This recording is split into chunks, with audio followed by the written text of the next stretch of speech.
താത്ത നമസ്കാരം. താത്ത കുറേ ദിവസം ഞങ്ങളുടെ ഓഫീസിലോട്ട് വിളിക്കുന്നു, സങ്കടം പറയുന്നു, കാണണം, നിർബന്ധമാണ്, അത്യാവശ്യമാണെന്ന് പറഞ്ഞ് കരച്ചിലോട് കൂടിയിട്ടാണ് പറയുന്നത്. അതെ.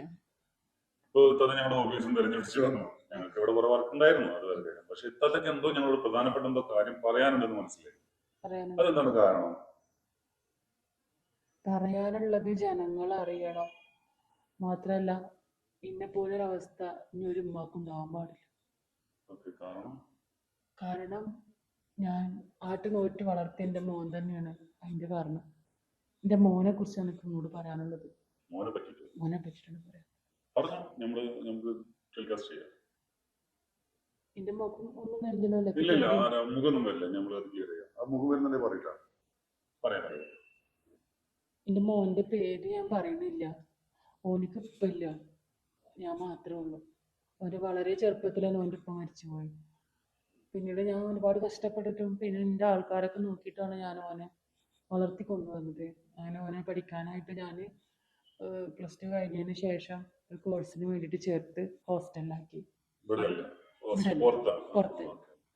അതിന് ശേഷമാണ് എൻ്റെ മോൻ്റെ മാറ്റങ്ങൾ കണ്ടു തുടങ്ങിയത്. ആദ്യമൊന്നും എനിക്ക് മനസ്സിലായിട്ടുണ്ടായിരുന്നില്ല. പിന്നെ പിന്നെ എനിക്ക് മനസ്സിലായി.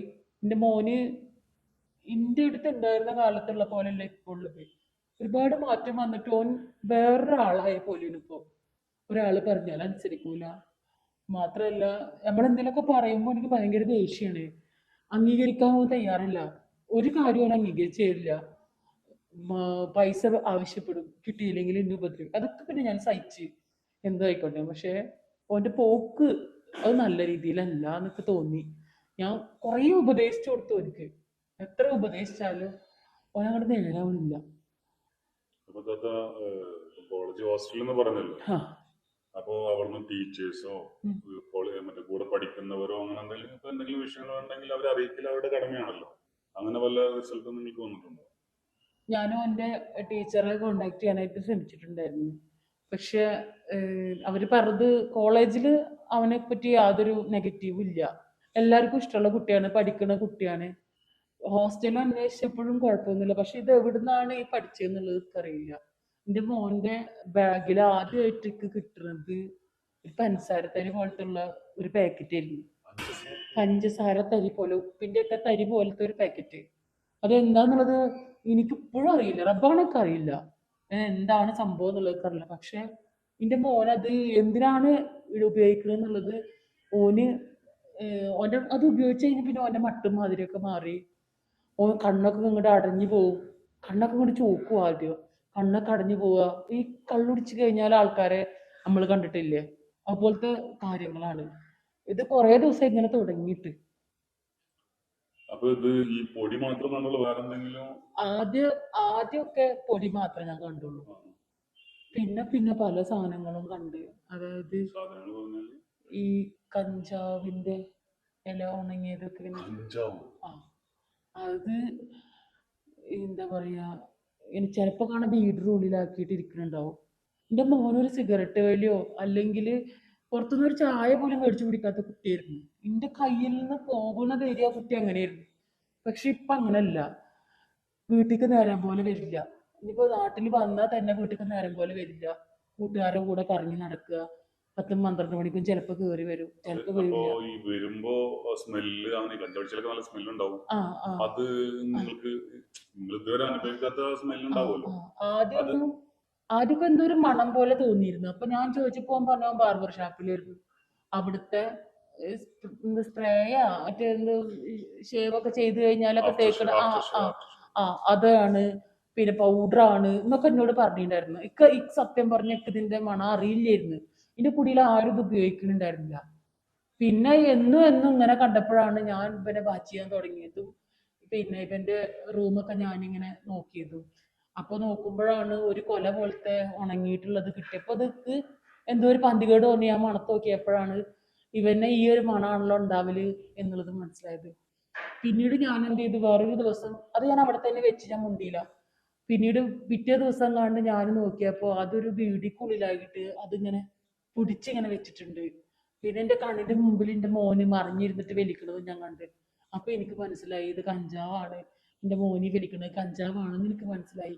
പിന്നീട് സിറിഞ്ച് അതുപോലെ തന്നെ കഞ്ചാവും കാര്യങ്ങളൊക്കെ ഉപയോഗിച്ചിട്ട് മണം വരാതിരിക്കാൻ ഞങ്ങൾ ചോദിക്കും ഇടക്കിടക്ക് ഇങ്ങനെ എന്താണ് ഇങ്ങനെ മണം വരുന്നത് മോനെ അന്നെ എന്താ മണം എന്താ ജി കൊഴഞ്ഞമായി ഇരിക്കണ് എന്താ ജി ഉഷാറ് ഒരു ഉഷാറില്ല കുട്ടിക്ക് എപ്പോ നോക്കിയാലും ഇങ്ങനെ വാടി തളർന്ന പോലെ ഇരിക്കുന്നുണ്ടാവും ചിലപ്പോ എന്തൊക്കെയോ ഒരു പശ പോലത്തെ സാധനങ്ങളൊക്കെ ഈ കവറില്ലേ കവറിട്ട് ഉള്ളാക്കിയിട്ട് ഇങ്ങനെ നിറച്ചിട്ട് അതിന്റെ ഉള്ളിലേക്ക് ഇങ്ങനെ അങ്ങനെ ശ്വാസം അതിന്റെ ഉള്ളിലേക്ക് ആക്കിയിട്ട് ഇങ്ങനെ മണത്തിരുന്നിട്ട് ഇങ്ങനെ അന്തമില്ലാതെ ഇങ്ങനെ ഇരിക്കുന്നത് കാണാം.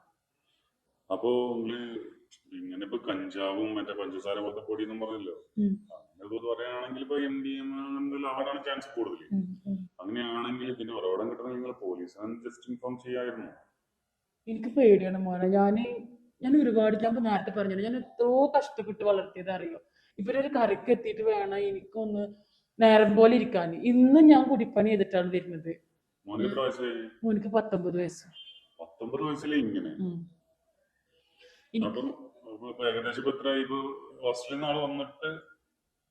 വന്നിട്ട് 4 മാസമായി ഹോസ്റ്റലിൽ നിന്ന്. എന്താണ് ഇനി പഠിക്കണില്ലേ എന്ന് ചോദിക്കാൻ പാടില്ല. ഇപ്പോ എന്താണ് പണിക്ക് എന്തെങ്കിലും പോകണില്ലേ എന്ന് ചോദിക്കാൻ പാടില്ല. വീട്ടില് വരും.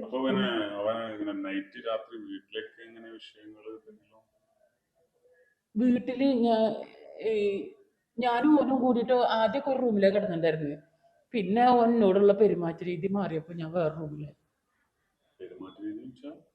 പെരുമാറ്റ രീതി എന്ന് വെച്ചാല് ഒരു ഉമ്മക്ക് അല്ലെങ്കിൽ ഒരു ഉമ്മാനോട് മോന് ചെയ്യാൻ പറ്റണതല്ല ഓൻ ചെയ്യണത്. എൻ്റെ അടുത്ത് ഓന് ഓന്റെ കൂടെ കിടക്കാൻ പേടിയാ.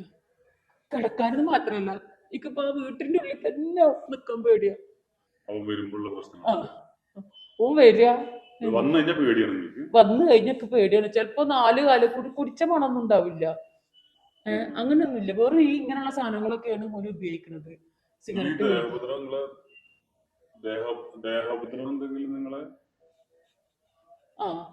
ഓന് പറയാൻ പറ്റും. നിങ്ങളിത് പുറത്തു വിടുവോ? പുറത്തു വിടാനല്ലോ ഇങ്ങനെ വന്നിട്ടുള്ളത്.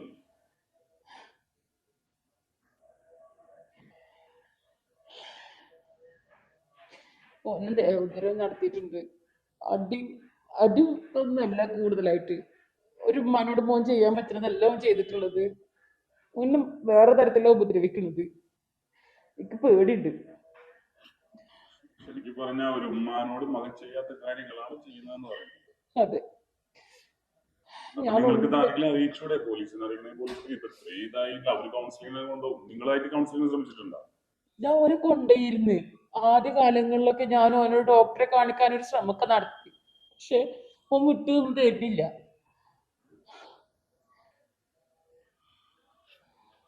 മക്കളൊക്കെ ഇങ്ങനെയെങ്കിലും എന്താ ചെയ്യാ? ഓനക്ക് ഒരു കാര്യം മാത്രമേ പറയാനുള്ളൂ. നമ്മളെല്ലാരും മക്കളെ ഇതുപോലെ നോക്കി ഉണ്ടാക്കണല്ലേ. ഞാൻ ഒരുപാട് പ്രതീക്ഷയോടെയാണ് എന്റെ മോനെ നോക്കി ഉണ്ടാക്കിയത്. പക്ഷെ ഇങ്ങനെയുള്ള ഈ ആൾക്കാരത് കൊണ്ടായിരിക്കാം ഹോസ്റ്റലിൽ താമസിച്ചിട്ടാണോ കോളേജിൽ നിന്നാണോ എവിടുന്നാണോ ഈ പഠിപ്പ് കിട്ടിയെന്ന് പിള്ളേർ എന്റെ മകൻ ഇപ്പൊ സ്കൂളിൽ പഠിക്കുന്ന സ്കൂളിലെ പേര് ഞാൻ പറയുന്നില്ല, അത് മാനേജ്മെന്റ് ഞാൻ ആവശ്യമുണ്ടായിരുന്നു. ഇപ്പൊ ആ കുട്ടിക്ക് എന്താ കൂള് തലേണ വായിൽ വെക്കുന്ന ആൻസ് പോലത്തെ ഒരു സാധനം ഉണ്ട്, ആ സാധനം വേണമെന്ന് ചോദിച്ചു. അപ്പൊ വേണ്ടെന്ന് പറഞ്ഞ് ഓനത് ഇൻഫോം ചെയ്തു. അതേപോലെ ഇപ്പൊ 10ാം ക്ലാസ് ഒക്കെ ആവുന്നുള്ളൂ. അപ്പോഴേക്കും ഇങ്ങനെയാണെങ്കിൽ നിങ്ങൾ പറഞ്ഞ സ്ഥിതിക്ക് വരികയാണെങ്കിൽ അത് ഓവറാണ്. അത് മാക്സിമം നമ്മൾ രക്ഷിതാക്കൾ ശ്രദ്ധിച്ചിട്ട് നിലക്കും. നിങ്ങൾ പറയുന്ന രാത്രി ആവുന്ന വരുമ്പോ നിങ്ങൾക്ക് പേടിയാണ്, കിടന്നുറങ്ങാൻ പേടിയാണ്. ചില ദിവസങ്ങളിൽ ചിലപ്പോ ഞാൻ ഒന്ന് ഉറക്കം പിടിച്ചു വരുമ്പോഴേക്കും അറിവുന്നില്ല. ഓനോട് പറയാൻ പറ്റുന്ന തരത്തിലാണ് എന്നെ ഉപദ്രവിക്കുന്നത്.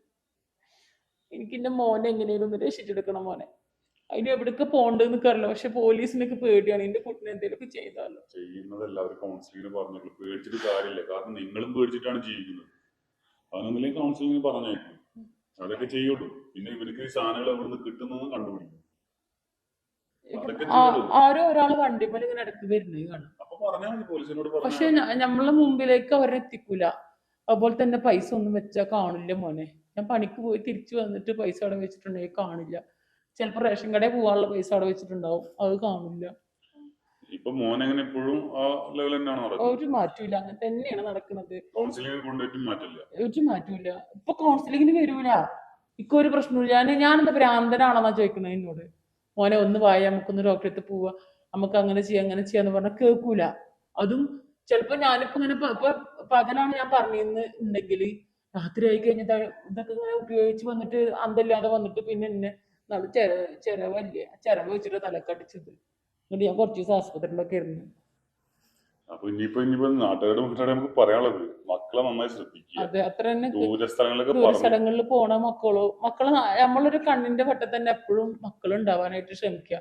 എന്റെ മോന്റെ അവസ്ഥ ഒരു ഉമ്മാർക്കും ഇങ്ങനത്തെ അവസ്ഥ ഉണ്ടാവാൻ പാടില്ല. കുട്ടികളെ നമ്മൾ ഭയങ്കരമായിട്ടല്ലേ നോക്കണത്. പക്ഷെ ചെറിയൊരു അശ്രദ്ധ പ്രകാരം അതേപോലെ ഇപ്പൊ എത്രയോ സ്കൂളുകളിൽ ഇങ്ങനെ കൊടുക്കാൻ പാടില്ല, മൊബൈൽ ഉൽപ്പന്നങ്ങളൊക്കെ കൊടുക്കാൻ പാടില്ല എന്ന് പറഞ്ഞിട്ടും അതൊക്കെ ഇപ്പോഴും കൊടുക്കുന്നുണ്ട്. അപ്പൊ ചിലവരുടെ ഒരു ലാഭത്തിന് വേണ്ടിയിട്ട് മക്കൾക്ക് കൊടുക്കുന്നതിൽ ഒന്നൊരു മാറ്റം എന്തെങ്കിലുമൊക്കെ വരും. തങ്ങള് ഇങ്ങനത്തെ ന്യൂസിന്റെ ആൾക്കാരൊക്കെ അല്ലേ എന്തെങ്കിലുമൊക്കെ ഒന്ന് വഴി ഉണ്ടാക്കി. ഞങ്ങൾ കൊടുക്കാം. ഇത് കൊടുത്തു കഴിഞ്ഞാൽ ഒരു ഉമ്മാക്ക് അനുഭവിക്കാൻ പാടില്ലാത്തതിന്റെ മേലെ അനുഭവിച്ചു. കാരണം ഒരു ഉമ്മാനോട് ചെയ്യാൻ പാടില്ലാത്ത മകൻ ചെയ്തെന്നാണ് നിങ്ങൾ പറയുന്നത്. അതെ, അങ്ങനെ തന്നെയാണ്.